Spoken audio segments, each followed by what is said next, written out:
Now, this is why when the brother talked about getting our land back, I know this issue very well. I fight this fight every day on top of all my other duties and responsibilities and everything else that I do. So when we talk about justice returns under the age of Aquarius, this is why when we walk into a courtroom and we understand that the court, as I explained to a class just recently, a court is also a corporation. They don't hide that from you. They put it right on the seal, right behind the judge. And they tell you that this court was incorporated in 1878, whatever it is. This court was incorporated, and what words do they use? Founded.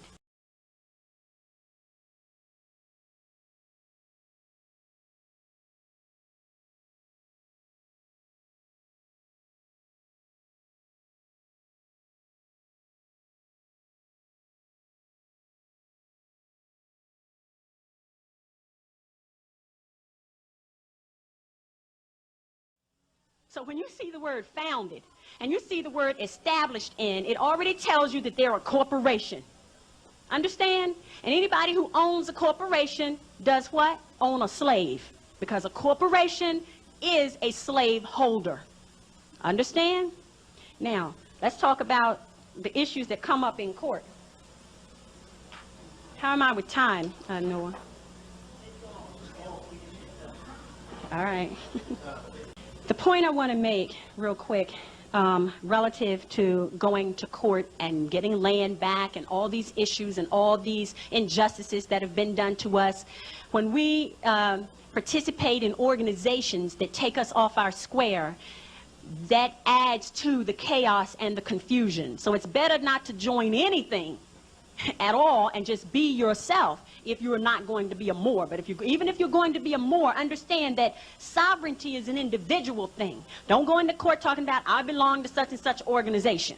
And be clear about that, because as soon as you say an association, an organization, a business, a firm, a corporation, you're talking about slavery. And they love that language because you're putting yourself right in their jurisdiction as soon as you say it. But you go in there and say, I am. Well, what organization do you belong to? Well, none. They do not know how to deal with you. But as soon as you say corporation, because they're a corporation and they speak the corporate language and they have corporate policy, they'll love you to say that. So the first thing they're going to do is, how are we going to get some money? All right? Because that's the name of the game, money. Now, let's talk about who they are, why they exist, these courts.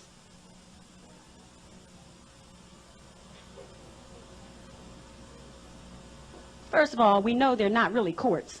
We know they're colorable. They know they're colorable. They have to be colorable because they're dealing with colorable people, right? If we choose not to be colorable, we don't belong in there. So, the court is this.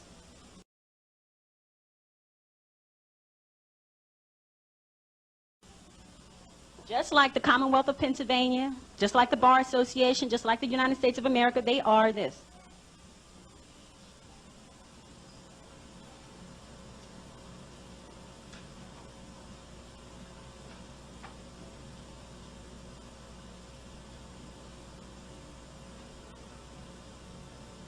They are a private nonprofit corporation. If you get some mail that belongs to me, do you go and show up and say you're me? No, you can't do that. So if a private nonprofit corporation sends you a document and you have no contract with them, why should you go up and debate the contract? Because if you don't have a contract, right? If you don't have a contract, you don't have a contract. It's as simple as that. You don't need to go there and say all that. Just say, because here's my status and this and that and the other, right? Don't go in there trying to debate whether you owe money on the contract or not. The bill was too high and all that. And I'm not saying that because of what you said. Understand that. If you don't have the contract, why are you discussing the bill? It doesn't make sense, does it? First, you have to have a contract. So the first thing you need to understand when you walk in there, I don't care what the issue is. Here's the question. And I write things down, specific things I write down, because when I write them down, I'm spelling. Understand? Do we have a contract? If I rescind my birth certificate, do I agree to belong to the corporate ward state that calls itself the Commonwealth of Pennsylvania, which is a private nonprofit corporation? If I don't have a birth certificate with you, What agreement do we have that you should summon me to answer anything? Right? If I don't have an agreement with the parking authority, which I don't, do they have the right to send me a bill saying that I owe them for a parking ticket? It's ludicrous.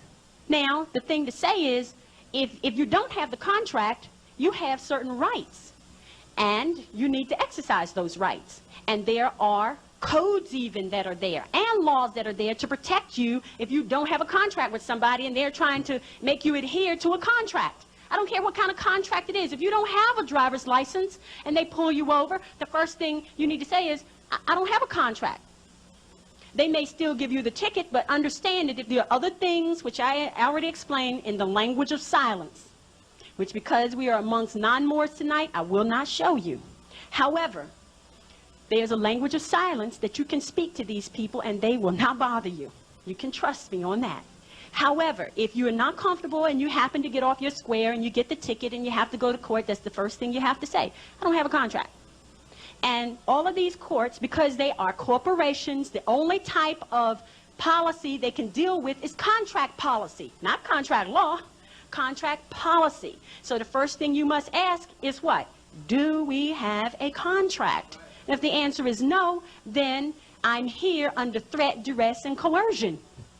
You are violating my rights. It's as simple as that. You have no other reason to be there. Does that make sense? Okay.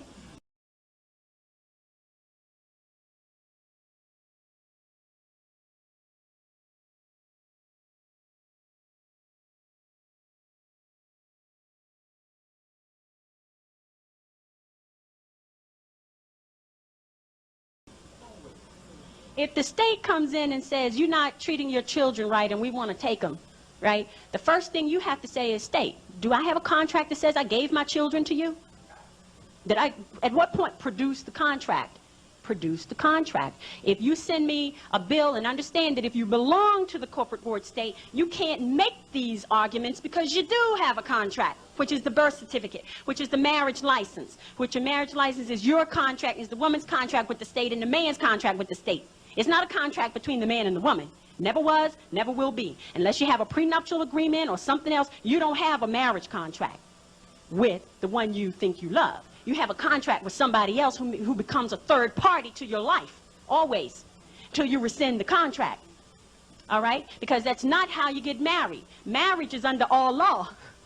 All right? And then what you're responsible to do is to place the oath that you take between the two of you on the public record. Where? Where do you place information on the public record? Do you know? With the county. The counties are ancient. They belong to us. They belong to us. Our ancestors named the counties. Our ancestors formed the counties. Our ancestors set up the government of the counties, and the counties operate according to common law. Did y'all know that? The counties belong to us. So let me write this for you.